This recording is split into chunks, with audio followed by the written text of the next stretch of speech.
Raising women's voices, one story at a time. Welcome to the She Said Project podcast.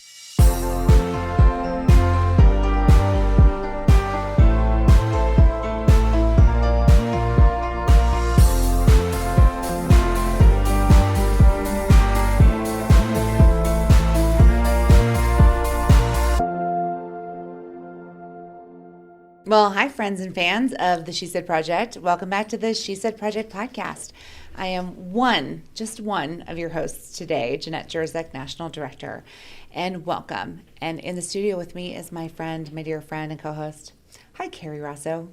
Hi, Jeanette Jerzek. It's sure good to see you and literally see you. So you're going to be seeing a lot more of me lately, and I hope that's a good thing. Sounds kinky. Well, okay. I meant more frequently, not more visually. But did you know that this podcast that we've been doing for 5 years now, there are so many more women. There are so many more shows. We're up in our ante here. We're going to be meeting with women more frequently. We're going to get to hear more stories. We're going to get to chat and catch up even more, which, you know, it's my dream. It's my dream to spend every minute with you. And other women. Like I always say, I know everybody in their community feels this way, but we have such awesome women in our community. And I think every community people, it's like all those people that you run into at the grocery store, at, you know, your kid's baseball game or whatever it is. And you hear these great stories, or you're talking to someone and you're just like, wow, they're awesome. And now that we do this, it's like everybody talk to me at your own risk, because I just want to put everybody on the stage, because as we know, you could throw a dart in any crowd of women. And not that I'm saying to do that, because that would be wrong. But any woman, everybody's got a story, and you just got to stick a microphone in front of them. Well, that's the magic that you and your friends created when this all began. You were looking for real women, like your teachers, your nurses, your grocery store clerks. Like, these are real women in the community, because we know that everybody has a story. Everybody. You don't need to be famous. You don't need to be, you know, crazy, busy, or accomplished. You just need to be a mom. You need to be alive. You need to be present. Mm-hmm. And there's a special thing about the She Said community that I want to address, because you hear that phrase, build community. What does that mean? And the women who've been on a That's What She Said stage in a show, who've connected, who've had the opportunity to be heard, to be seen, there's something about them. Like when I run into a woman who's been through this journey with us in the grocery store, at the movie theater, the look on her face or the hug that I get is so warm and so genuine. Like it's different than, I think, the average community building relationship. I don't know. Is that just me? Well, I think there's a realness to it, and it's there's something special. You know, if I'll be driving down the main drag in our town and I pass someone who was a speaker, it gives me the warm fuzzies. But it broadens the way I see the world, and then you just know you have this posse. And then it's not just the speakers. It's, I think, something that I'm sure men have it too, but I'm a lady, so that's all I know. But those moments of, like, I remember when my kids were all little, we had 4, and so just going to the grocery was a big deal. But I remember trying to get everybody in the car and buckled and get the groceries in, and, you know, I'm pitting out because I just know everybody's looking at me, and you're trying to say all the nice things, you know, like, I know, you know, you feel like you have big feelings right now, but just get in the car seat. And the lady, I was trying to do it all and do it all the way the world tells you you're supposed to. And this lady pushing her cart was probably the age I am now, just stopped her cart and just started loading stuff in. Like, didn't say, honey, can I help you? Sis, you look like you're about to blow. She just did it. And it's one of those times that I look back and I think, man, women got it going on. They see each other and they know when to step in and, like, brush your hair and, like, you got this, sis. I got a story for you, and it's from a former She Said speaker. I was at a local establishment with my youngins when they were much smaller than they are today, because my daughter today is the same size as me, and I couldn't carry her anywhere if I tried. But I had one in one arm and one in a high chair, and we were, I was trying to get them seated and buckled in, and I had placed my order at the counter, and somewhere in between trying to get my kids seated and the food being ready, Amy Armstrong was behind me in line and paid my bill. Yeah, paid my bill and brought my coffee over to my table.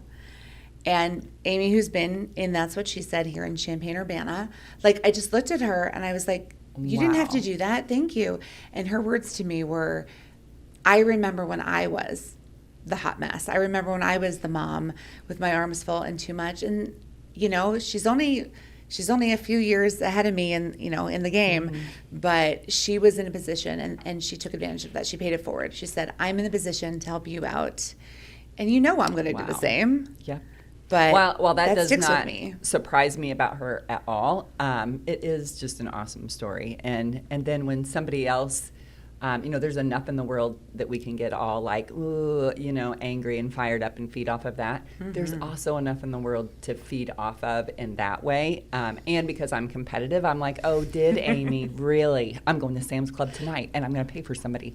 But in the good way, it's the good kind of peer pressure. You see somebody else and you think, I need to be nicer. I need to look around. I need to do better by others. Yeah, by doing good in the world, you inspire others to do the same. Mm-hmm. And speaking about doing good in the world, I cannot wait for you to see and meet and catch up with our guest today. She's from one of our shows that's not our mothership of Champaign-Urbana. But I'm gonna leave the suspense hanging in the air. We're gonna take a quick break and we'll be right back.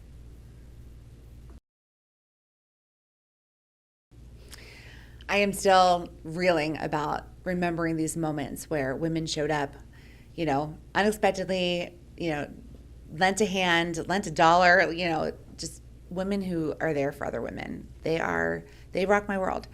And that is very true of our guest today. So we're welcoming to our studio Deborah Brunner from That's What She Said, Danville. And I don't want to give it all away. Deborah has been through some things, but what she has done is taken her experiences and turned them into opportunities to help other women. Like, I don't think I could say it better than that. Welcome, Deborah. Thanks for being here. Hello. Thank you so much for inviting me. So excited to be here with y'all.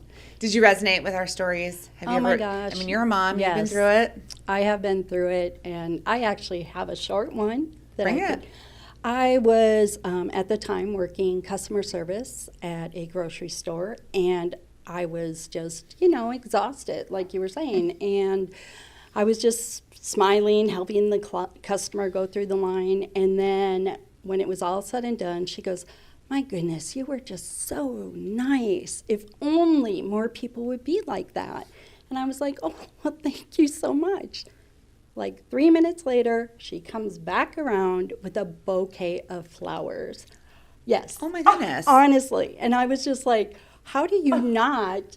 I mean, kindness is everything. And to have somebody, just because I was kind to them, go above and beyond and give me something like that, I was just While floored. you were working and just having a day. And gave me a beautiful bouquet of flowers. I love people like that. I want to be that person. Yeah. I want to be that person who lightens up someone's day. And Deborah, to me, you are that person. Oh, thank you. So I am not surprised that she saw that in you whatsoever. We're going to share with our podcast audience your story in just a little bit.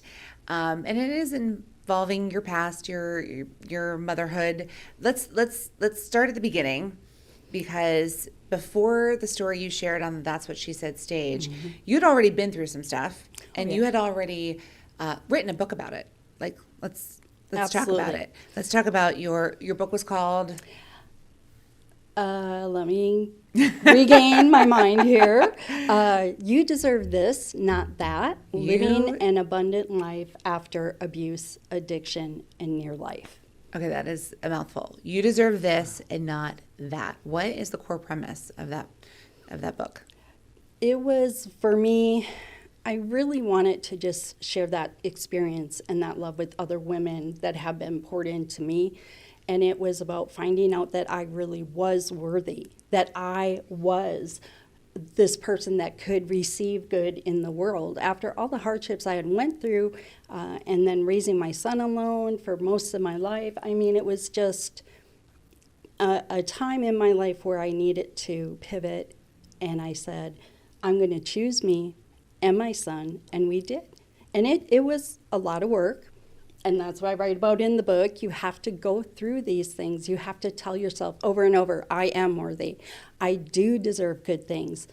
Doesn't mean bad things won't happen, but the good is there. So, yeah.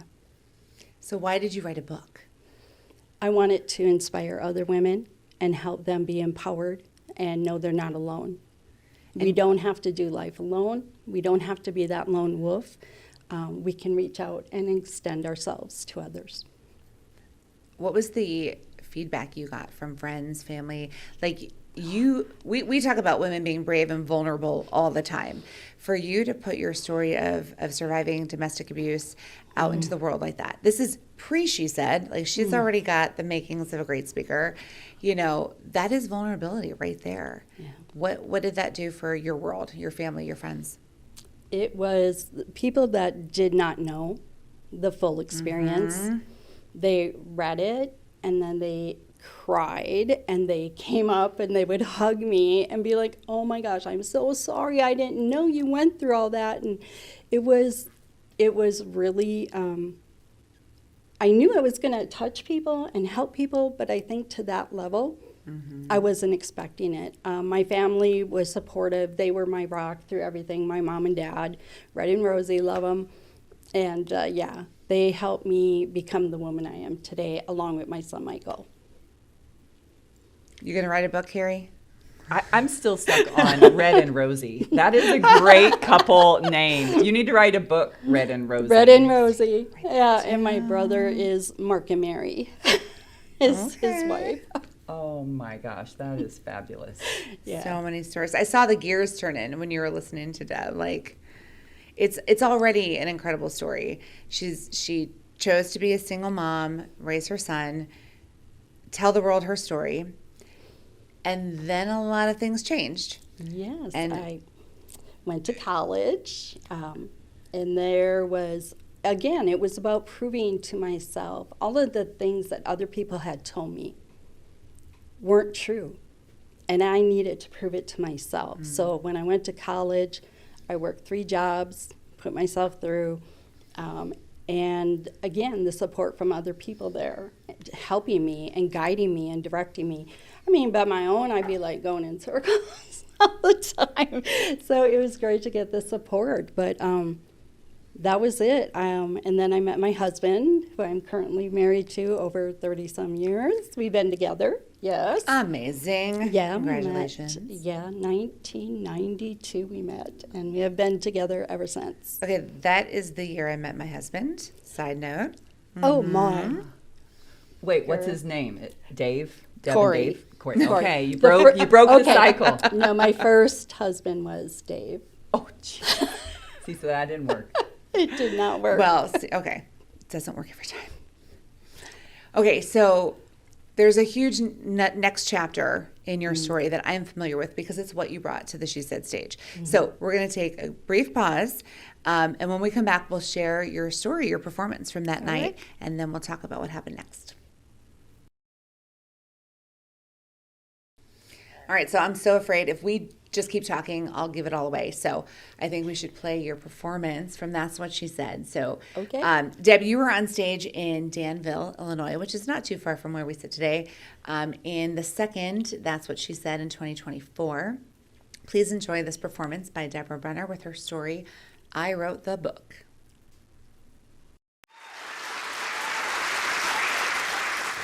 It was March of 2019. I was so thrilled and excited when I arrived at the Hotel of California. Now, I know that you're humming it right along with me, but it actually was not that hotel. It was a beautiful beachfront hotel in Santa Cruz, California. I was there attending a conference for entrepreneurial women. I had written a book detailing my past hardships of abuse and addiction. And I really wanted to, utilize the book as a guide to help other women who found themselves going through similar things. I really wanted them to be able to reclaim their confidence and their self-worth. Now, during the conference, there were a few times that my mind would drift to my 35-year-old son, Michael. I was concerned because he had been dealing with depression and problems in his marriage. But I really didn't let it taint the event because I believed that he was seeing a therapist, taking his meds, and of course, receiving support from those around him. As the event was quickly coming to a close, I remember standing in front of this enormous second-story window. And I was gazing out onto the ocean waves. A huge smile crossed my face. I felt overwhelmed with happiness and gratitude because I knew at that moment that my life had came full circle. See, back in my 20s, I was in the United States Army and met and married my Romeo, my soulmate. And we actually had lived near that area of California. We had a son together. Yes, it was Michael, who was as cute as a button. Regrettably, my Romeo and I, things just didn't work out. We began fighting and arguing more and more, and eventually our marriage became so toxic that we both began to spiral out of control. I knew I needed to end that relationship, so I got an annulment and moved back home to Wisconsin. I know, I'm sorry, but go Pack, go! I'm a total cheesehead. Well, sadly, the ex followed me there and began stalking me, telling me how easy it was for him to break into my house. And ultimately, the death threats started.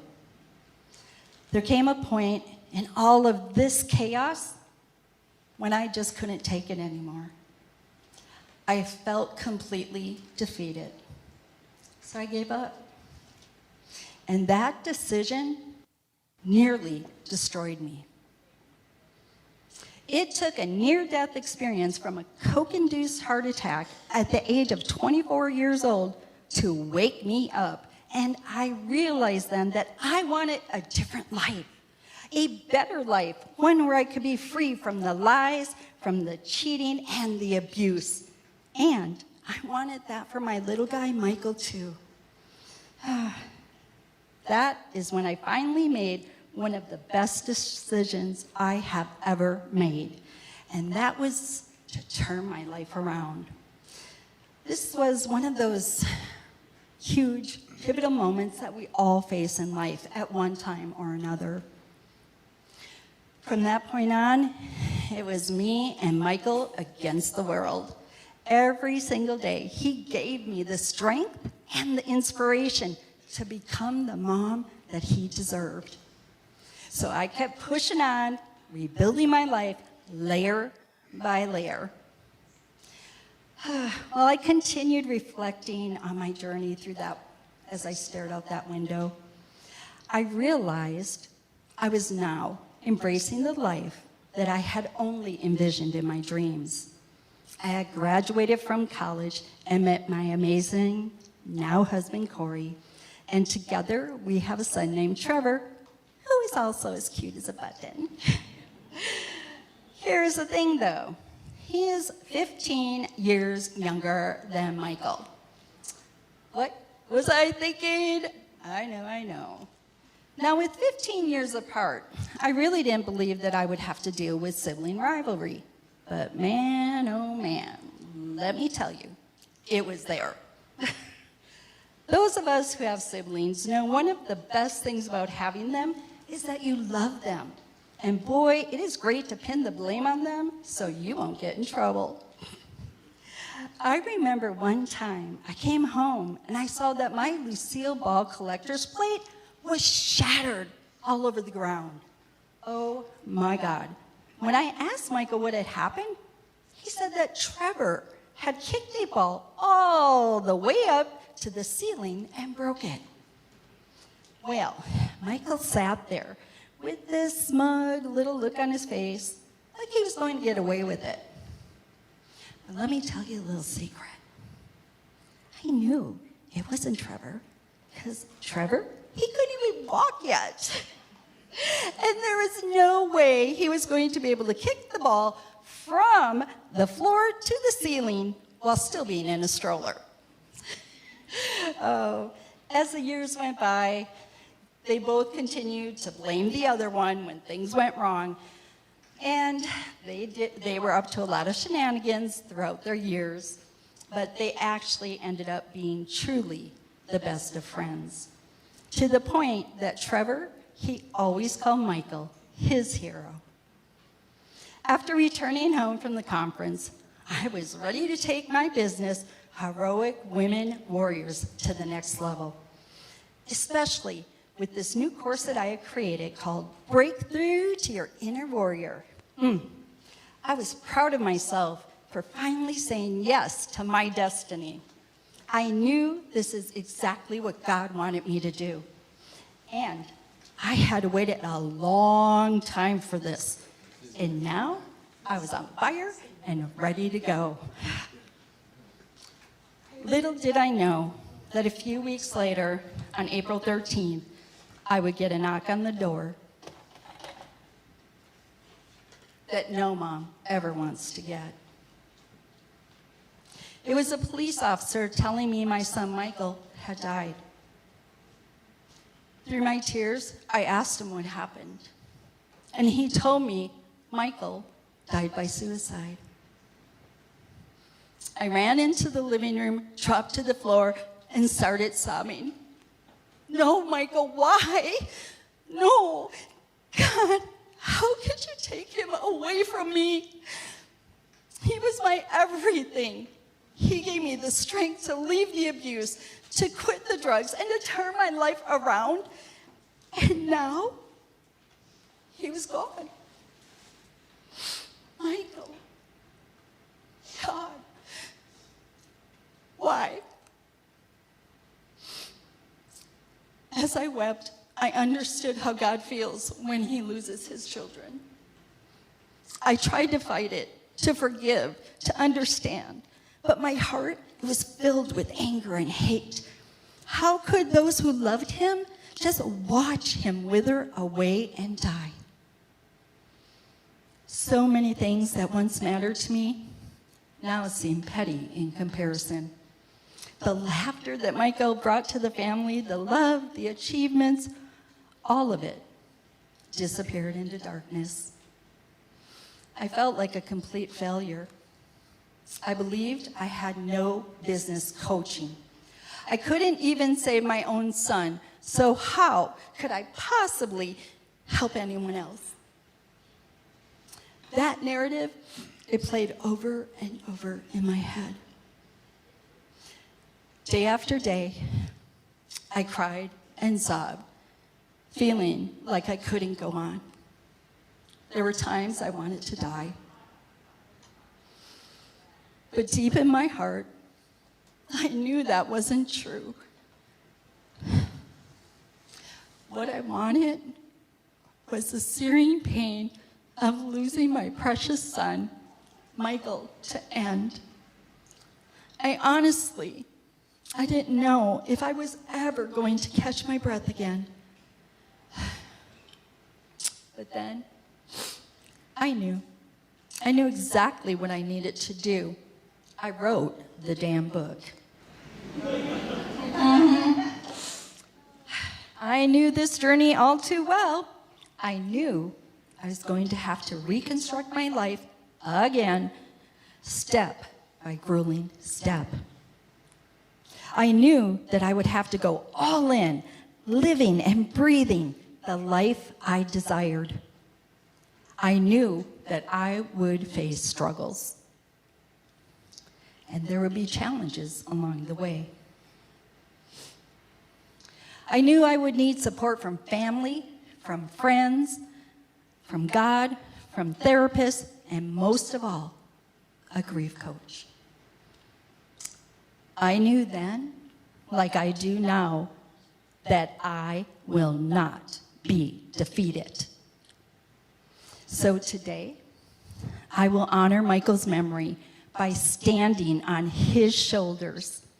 I will find the strength to speak, to share, and to hold dearly all of the beautiful memories he left behind, and what a legacy it was. I will do so with love, forgiveness, and compassion. For in doing so, I will keep his spirit alive, and I will allow the circle of life to roll forward, unbroken and ever endearing. I am my own superhero. I am a resilient person. I am a survivor, and I am a heroic woman warrior.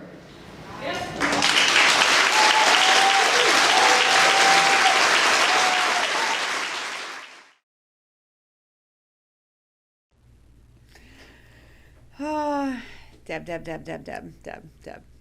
Okay, so watching that again just brings back all the feels. Like, I remember the journey we went on. I remember how hard you worked on that story, but it just hit me like a ton of bricks all over again. First of all, how are you? It was to revisit Mm-hmm. the speech after almost, I think it's been a full year. Yeah. The impact that it still had on me. I remember there was someone who said, "Were you really crying?" And I was like, "Yeah, I was for real crying. That wasn't pretend." Because they thought if I was crying that I had done a very good job. I don't know fake how crying. you could not. And no, Carrie Yeah. here is not a crier, but I think I see a little glisten in her eyes. Definitely some snot coming out. Well, yeah, I tried to cover that. Sorry. But I think anyone. I was going to say anyone who's a parent, but I think anyone that is, can relate if you've lost someone or any traumatic thing. Like it really takes the wind out of your sails. Oh, yeah. Yeah, I think knowing that I wasn't alone was very important, that other people had went through the loss of losing a child at first was the most important thing for me to be able to hold on to, because then I knew if I surrounded myself with other people that had been through similar situations, I could find strength through them. And then now, what a full circle, Yes. because now Yes. you're that person, that buoy for others. Yes, and it is exactly where I meant to be. It didn't go the way I expected it to go. It really does. But I'm here, and I just embrace more in life today. Every day, I try to embrace as much as I can. So So I'm fascinated how your lived journey overlapped and intertwined with our meeting and you coming on board as a She Said speaker. So Deb and I had met several years prior. This was before Michael had passed, right? And Yes. you were promoting your book and your Heroic Women Warriors program and out there as a speaker and empowering women, because that's who Deb is. Deb is someone who, okay, I've been through something. I'm going to take a minute to process, learn from it, and then immediately turn around and give it right back, and be there for others. You're the most unselfish person I've ever met. And so I've just always been in awe of you. And so I went on my life, on my journey, and Deb went on her journey, and then a couple of years passed, and we launched That's What She Said in Danville for the first time in 2023. And as you know, Carrie, every show partners with a local nonprofit that we support through the performance and the ticket sales. And our nonprofit that year was an organization called Crosspoint Human Services. And I'm standing in the lobby of the Fisher Theater, where our show is in Danville, and there's Deb Brunner. I hadn't seen her in a very long time. I was there for the show that we had built from the ground up, and Deb was there representing Crosspoint. And that was how we reconnected in 2023. And between the first time I knew her through some women's entrepreneurial networking and this time is when the tragedy happened with Michael. So now she's in this next chapter of coping and dealing. And I mean, I know everything happens for a reason. I know there's divine timing. But I remember that moment in the lobby of the theater, and we locked eyes. Do you remember that? I do, and I was like, oh my God, Jeanette. And it was like this beautiful exchange of energy and that locking of eyes. And I was like, I didn't know whether to laugh, to cry, to run and hug you, because so much emotion took over. And it was because the last time I had saw you was before Yeah. this next chapter. So you had seen me when I was building, while I was speaking, when I was growing, and now I was like at a, we're just standing here. We're just surviving a day at a time. So to see you, it just was incredible. I couldn't believe you were there. Tell me about the work that you do with Crosspoint. Tell us about that organization. I started originally doing outreach for the shelter for domestic violence, of course, and for people that may find themselves without a home, nowhere to go. So I worked inside of the shelter there for about a year or so. And then, unfortunately, my boss retired, but good for her. And then I moved over to the other location, and I now go out and I am the community outreach and education specialist. So I talk to people and let them know all the different services that Crosspoint offers. I think that is so key. When I went through the abuse, there wasn't anywhere to go. There Okay. wasn't a hand to extend to me. I got shut down and told, well, you don't have an address, so we're not going to help you. Yeah, so it was, I knew that pain and that hurt, so I want to let people know in our community, there's always help. There's someone who will reach out a hand to you. So, yeah. Thank you again for sharing. So from that moment, from the moment our eyes locked, begins the next layer of the story of how you joined the team and the cast at That's What She Said. So we're going to pause for just a moment, and then we're going to come back to that story. Okay.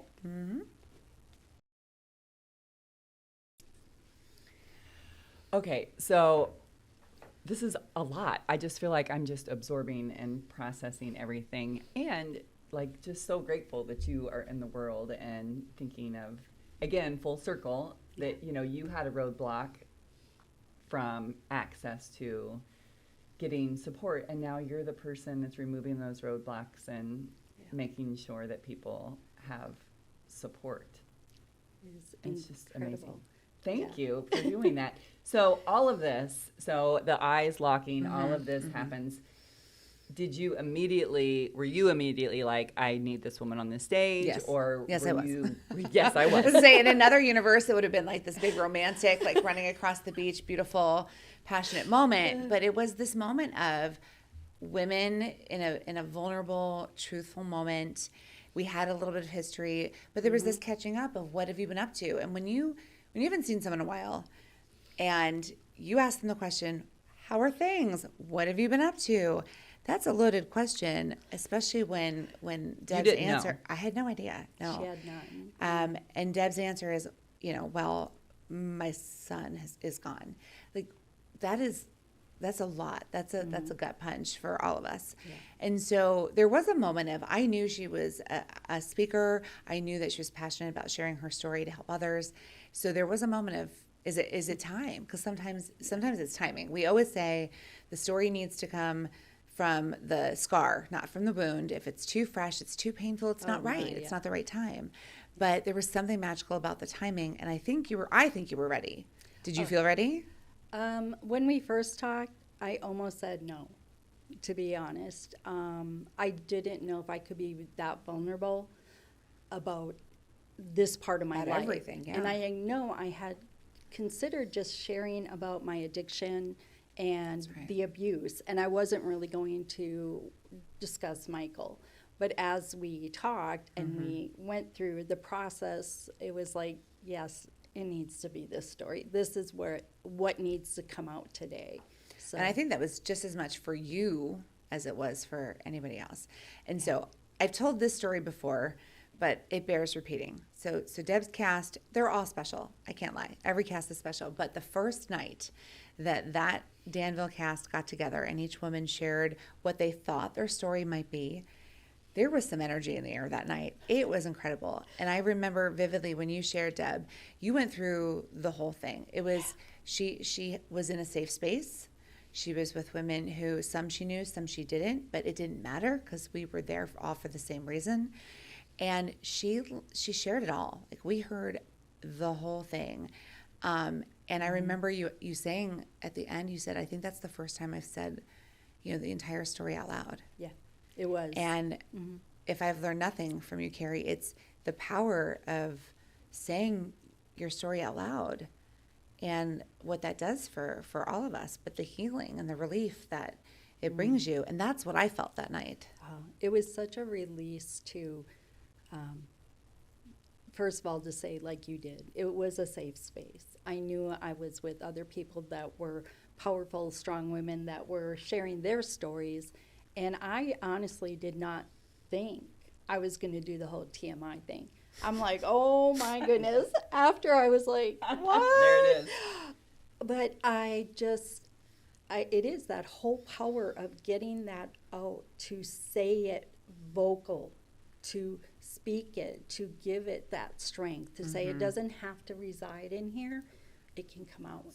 And Free. it was the most freeing thing. And I was in shock after, like, oh my gosh, I can't believe I said that much. What am I doing? But it came from the raw truth and vulnerability, and that's how I lead.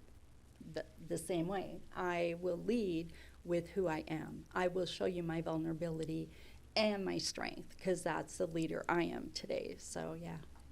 Well, it probably gave permission to the other women, like, oh, that's what this is, because sometimes when you're in a group, it's all like, what do I do? What do I this? What do my kids do? What are my, all of the blah, blah, blah, blah, which is important, and there's a time and place for it. But then when somebody drops a story like that, you're like, okay, now we're getting serious. This is real talk. It's not elevator pitch talk. Exactly. And I remember another woman that shared that night, and she started holding it back. She was like, what is happening? She didn't understand. And it was like, we're all like, it's okay. We have plenty. Jeanette's like, we have plenty of Kleenex. We got you. And so she went and got the Kleenex. But it was beautiful to see the woman, I don't know, being raised. Yes, I'm competitive, but sometimes that competitive against other women, how There's a time we and a can- place, right? Yeah, and it's But- to see us not pit each other against one another, but to lift each other up and really be there to lean on one another that night and the rest of the nights that Yeah. we met. We were holding space. Yes. And it was magical. It was It beautiful. was. I think that's exactly what sort of like the experience you're describing is exactly what we wanted. I also am competitive. little bit, Some might little call psychotically. But there's a time and place, exactly what you said. Like, I'm very competitive when it comes to sports, or Uno or checkers, whatever. But that was part of why we wanted to start the show, was there's a time and place for that. But all the women I know are building each other up. All the women I know, the other founder and I, we are trash talkers in sports to each other, but we love each other, and the women will come together and build each other up and swing for the fences. Sometimes you have to remind women that that's okay too, right? We have to, we talk a lot about permission, and that's what she said, and that's a piece of it. Like, the competitiveness seems to be kind of a habit that we've all developed just based on how the world has led us, but giving women permission to let that, leave that at the door and come inside and just remember we're all human. I've got another good question for you, but we're going to take a quick break and then I'm going to let it rip. Wow. I need to break the tension in here. Let's go, girls. That was her quote. Ooh. All right, we're not going to give it all away right yet. So, Deb, watching your story again, there's this one line that you say that I remember hearing it for the first time, it shocked me, and it just shocked me again. You said that your big moment where you realized it was like rock bottom, you said you experienced let's see if I get this right, it was a cocaine-induced heart attack. That is is right? correct. Yes. I was only 24. Part of my way of coping with the abuse, I was introduced to cocaine, and I thought that it would solve all my problems. By him or by someone else? By him. And so we started using together, and that's how our relationship really just spiraled out of control. I can imagine. So when I left and I came back to Wisconsin, I hadn't been doing it. And then I met somebody and they had some, and I just picked it up and I started using again. And this is living in Wisconsin with your in son at this Wisconsin point, right? With my son. And I was very good at hiding it. Nobody knew. No one. My family had no idea. Certain people in my family did, but my mom and dad had no clue. I hid it very well. It was nothing anybody's proud of, especially being a mother. You don't want to let your child see that or experience it. But I was just, there was no hope, I think is the word. I just felt defeated, hopeless, and one night he had, like I said, he had been stalking and threatening to hurt me, and I just got so tired of it. And he said, I just want to see, Michael, I just want to see him. And I was like, all right, come on over. And that was a big mistake. It nearly killed me. So I did way too much that night, and luckily my aunt was able to get me CPR and get me in the vehicle and get me to the nearby hospital where I woke up, because I had no idea. I knew that's not true.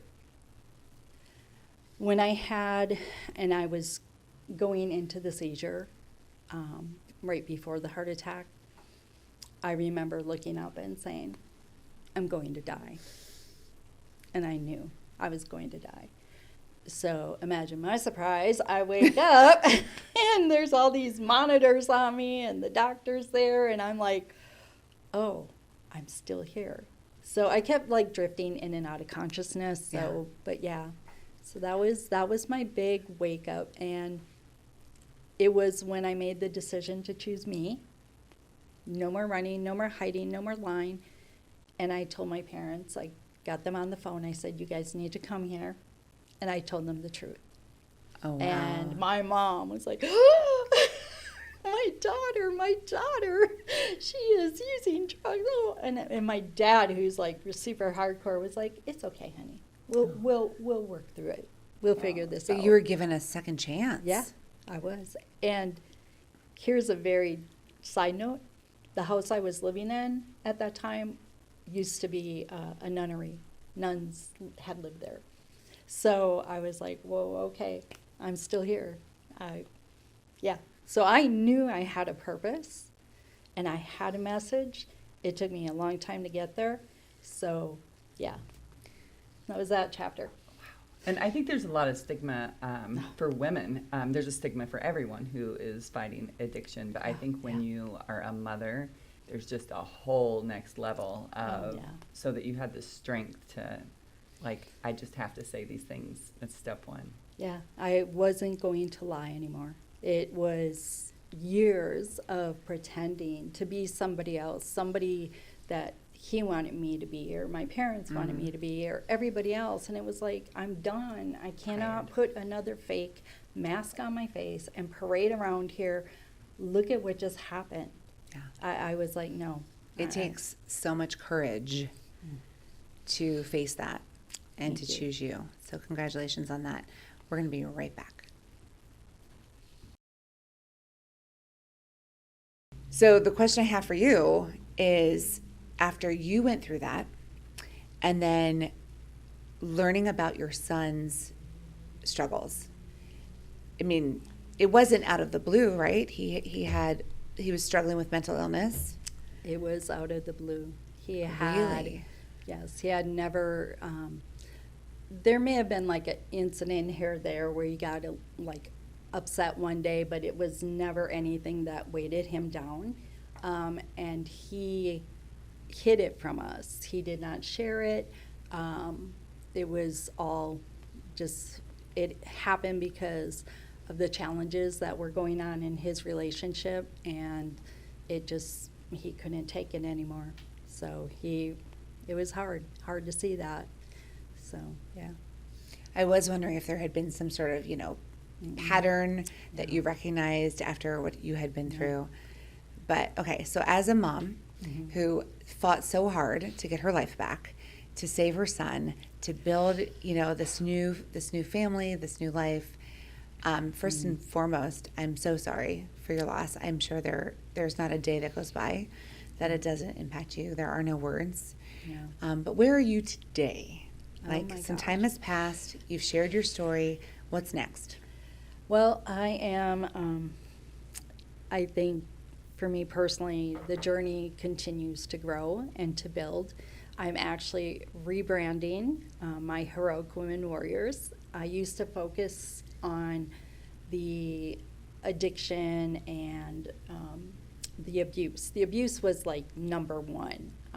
I finally had shared about it, was talking about it, so that at the beginning when I met you, that was where I had envisioned Heroic Women Warriors. However, after going through everything and then speaking on stage with you, I am now seeing the new direction, and it is to help more women, whatever their barrier may be, to really, are you ready to rise? Are you ready to be that heroic woman warrior? We all have it inside of us. We have to tap into it and discover it again, because sometimes we let the voices of other people in and we don't believe it to be true. So my goal is to get out there and show women that, yeah, you are that woman. You are that heroic woman warrior, and I believe in you. If I can do this, honey, so can you. Come on. Yeah. How does that tie into the work that you get to do with Crosspoint? Oh, it has, I think people that meet me today where I'm at, they truly do not believe my past. And then when they hear the addiction to cocaine, the abuse, and then the near death, and then losing my son, they're like, how? And it's grit. You have to just dig deep and not quit. It is pushing through day after day to say, I'm here. And they just look at me like, oh, thank you. And I've held many women in my arms as they've teared, and I can usually see and sense their emotion. So I ask them if it's okay if I hug them, and then I hug them, and then we go from there. So it's not just me sharing to empower them. They're helping me to heal as well. So it's a two-way street. Wow, it's Mhm. an exchange. It's ongoing. Yes. Because when you were talking, I was thinking it's probably really comforting to them and freeing to have somebody who's been through so much, but also for them to hear you say, like, I am on the other side of it, but I'm still growing, I'm still learning, we're in this together. Yeah. That's got to feel really like that connection to them, like, okay, I can do this, I really can. And because sometimes it's so all-encompassing, you feel like, well, this is where I live now, this is just, but to be like, no, I really can. There is another side, I just have to get through. I think the most beautiful thing is when somebody reaches out on Instagram or through Facebook Messenger or text me and they say, Deb, thank you so much. I made it through this, and they let me know they're sharing their success with me. I mean, it is just the most beautiful thing when I know how hard it is to dig and keep going every day, day after day, because no one else is going to validate and push for you. You have to do it for yourself. There's no knight in shining armor that's going to come rescue you. You have to do it. And I just am amazed at the number of women that I've already met, especially through Crosspoint, that have they do the work. They do the work. You use the word grit. I even wrote that down. But hearing you share your story and where you are today, a different word comes to mind for me. I think what you give these women is hope. Yeah. Yeah, that someone can see all of the darkness and all of the trauma and come out the other side, not just surviving, but thriving, and then turning around and giving it back and helping others. Like that is not a common story. You are a warrior. You are a hero. So thank you. Thank you We're going to so take much. one more break, and then I've got a few more questions about this amazing journey we went on together. Stick around. We'll be right back.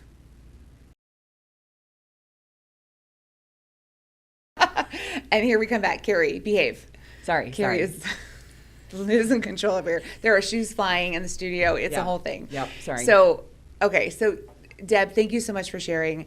You know, it's hard to talk about topics of loss and trauma, but we have to remember that that is not all that life is made of, right? Yes. And when we share our stories, when we get that feeling of relief, the camaraderie, like there's a whole nother side. There's joy, right? There's joy, there's hope, there's gratitude. And that's what I'd like to leave our listeners with, you know, on today's episode, because, you know, we could all get lost in the hard stuff. Oh. But, okay, that almost was a cue, but I'm not going to go there. But I'm fighting it. Don't tee me up. You're ready. She's always ready. But what I loved about your cast is, like there was so much variety in the stories, but each woman was so talented, right? Oh my gosh, and yes. had their own strong personalities. And at so many shows, we like to end on a musical note, and so Danville was no different. But never have I been with a cast where every woman in the cast could sing. So we try to find like a soloist. Who's going to be our singer? Every woman's like, I want to do it. I want to do it. I want to do it. Except Me. I was like, I cannot sing. so we had to find a song, and we had an arrangement that worked for everybody. So I mean, that show ended on a really fun note. And you want to tee us off? Well, I was just going to, when I heard this, so whenever I hear my girl Shania Go for it. say, Let's go, girls. I could lift a mountain when I hear that. I'm like, let's go, girls. And it's just like a call in the wild to women. And it's just that song of like unity and like, Yep. we got this. And me and my girls, and I love that. They pulled it off. Like each woman sang, you know, their own verse, their own section. Yep. And then there was Deb, and she was the voice. Right? Let's go, girl. And then wasn't it in the was. pause when it was And then the man? pause. That was you, right? Yep, it was man. I feel like a woman. Takes me right back. Of course, with I all know. kinds of movement because I can't sit still. I love it. Yeah, It was see, I'm such not a a rock good star singer, but I'm ending. an enthusiastic singer. And so that song comes on. and Sometimes that's it's- all you need. Yeah, true. It was such a rock star ending to a phenomenal performance and a phenomenal night. And I mean, that group of women was so special. Did you stay connected to any of them? Have you guys Oh my gosh. been there for each other? We hear stories all the time. We're running into each other at the store, and then it's like, oh, there's my sister. And then it's all the hugs, and then trying not to cry and, you know, just be strong. We don't have to pretend to be strong, but if you're feeling strong in that moment, you don't have to hide it. Deb, you couldn't have explained it better, because that's really what we hope for with every That's What She Said cast. And so that's all the time we have. I can't thank you enough for coming to join us so we could revisit your story, but mostly to check in with where you are today, because, you know, your story did not end on the stage that night. It did not end with your trauma, but it continues forward with joy and hope. And thank you. Gratitude, young ladies. Gratitude. Everybody. And thank you to our friends. I'm so grateful that we have this really cool opportunity to visit with these incredible women and share more stories. So we appreciate all of you here on the She Said Project podcast. Thank you for listening to the She Said Project podcast. All materials contained in the podcast are the exclusive property of the She Said Project and That's What She Said LLC. For more information on our live shows, go to shesaidproject.com.